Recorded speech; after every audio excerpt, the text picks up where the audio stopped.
Sometimes people pass laws, but they don't enforce them. You're like, why would they pass a law and then do nothing when people break them? Because it sounds good to get votes. Sometimes they do it just to get people to think twice, knowing that it's technically illegal, even though there's no real legal enforcement. Like adultery. A lot of states, it used to be illegal to cheat, but if you're a politician with a side piece, why would you want to enforce something that's against what you're actively participating in? What if you get caught? To be with my side piece. Now take the Cayman Islands. It's expensive as hell out there.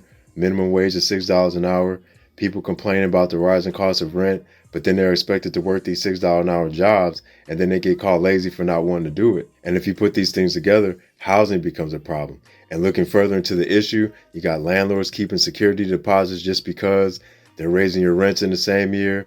They're charging tenants for normal wear and tear.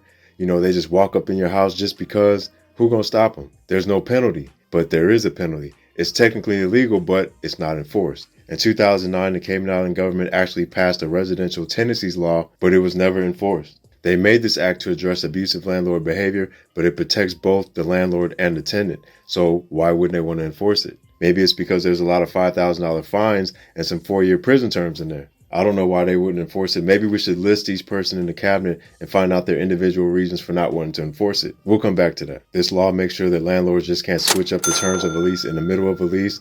If there is a lease, they can't just walk up in your house, playing with your security deposit. All of these things and many more, $5,000 fine. But for whatever reason, it's not enforced. People have been messaging me a lot about the issues there, but let's start with enforcing some of the things that are already in place to protect the people. We got a petition on change.org. It's not asking for anything new, just asking to enforce the law. You want to know why you hardly see locals and why they're the minority on their own land? This might be a factor, and you can help by signing the petition at change.org.